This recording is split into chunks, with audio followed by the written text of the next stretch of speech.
The Galactic Council had a simple solution for troublesome humans: Vex 7, a death world where everything evolved to kill.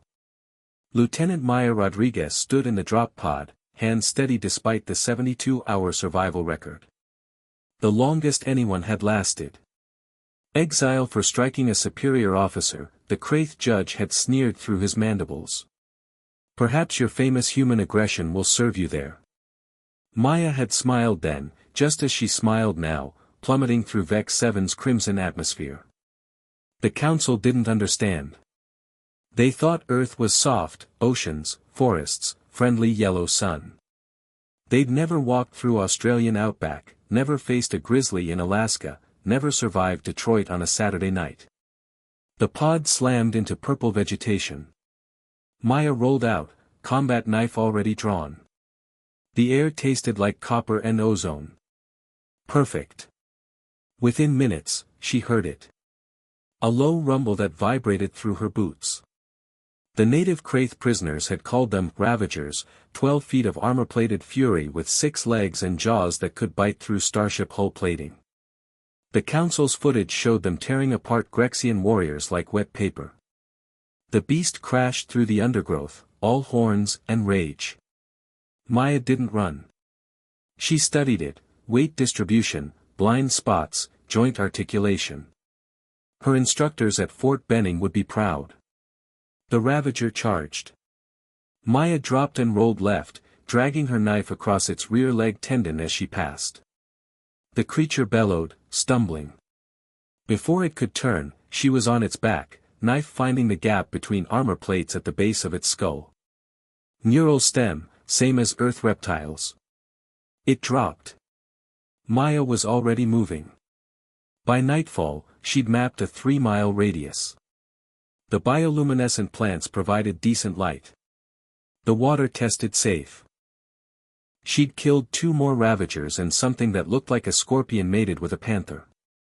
The scorpion cat tried ambushing her from trees. Cute.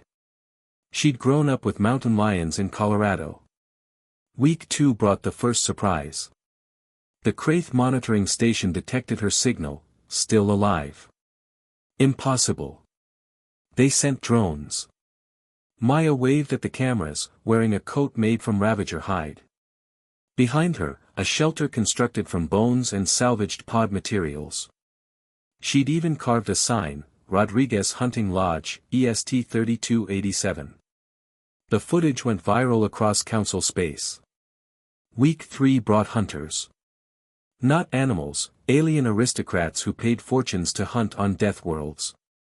They'd heard rumors of a human survivor and wanted trophies. The Galactic Hunting Federation approved the expedition. Humans weren't protected species. 6 hunters arrived, Kraith nobles with plasma rifles, combat armor, and centuries of experience. They had satellite tracking, thermal imaging, and Maya's exact location. They never saw her coming. She'd learned Vex 7's rhythm: when the triple moons created tide shifts in the underground rivers, when the Ravagers bred, how the canopy flowers released sleeping spores at dusk. Earth's death toll had taught humanity to be creative. The first hunter died to a pit trap lined with Ravager horns. The second to a triggered rockslide. The third stumbled into a nest of those scorpion cats after Maya doused him in pheromones she'd extracted from their marking glands. The remaining 3 grouped together, smart. They retreated to their shuttle. Maya was waiting inside.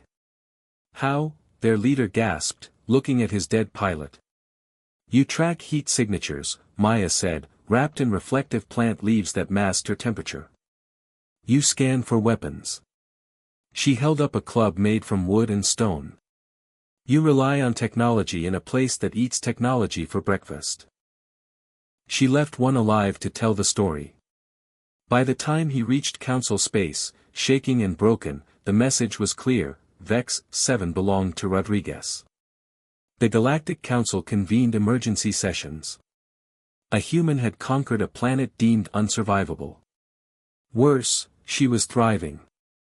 The ecosystem they'd studied for decades, she'd mastered in months. Recall her immediately, some demanded. She's proven her point. And tell her what? Admiral Thex replied. That we're sorry. That exile is over. He displayed the latest surveillance footage. Maya had domesticated a pack of ravagers. She rode the Alpha like a horse, hunting the massive sky serpents that even the Kraith feared. Her settlement had grown, hydroponic gardens, water purification, even primitive manufacturing from salvaged equipment and native materials. She wasn't surviving. She was colonizing. The final footage showed her standing atop a cliff, surveying her territory as triple moons rose. She'd carved something into the rock face in letters 50 feet tall. Earth sends its regards. A message appeared on Council communication networks the next day. Maya's face, calm and professional. To the Galactic Council, Vex 7 is now claimed under human colonial rights. Any ships approaching will be considered hostile. Any hunters will be hunted. You wanted to show me my place in the galaxy. Consider the lesson learned, but not the way you intended. Humanity doesn't just survive death worlds. We were forged on one. Rodriguez out. The Council debated sanctions, military intervention, diplomatic solutions. But the truth was simpler and more terrifying. They'd given humanity a foothold on a planet their best warriors couldn't survive.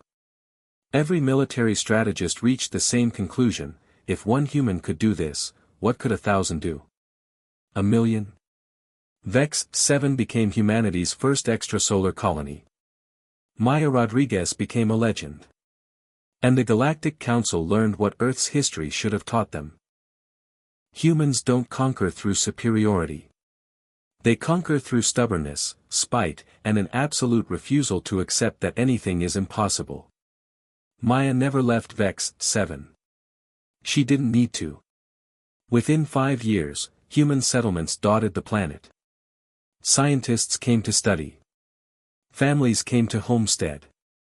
Children grew up riding Ravagers to school. And every new arrival passed the sign Maya kept at the first landing site. They sent me here to die. I sent them a postcard instead.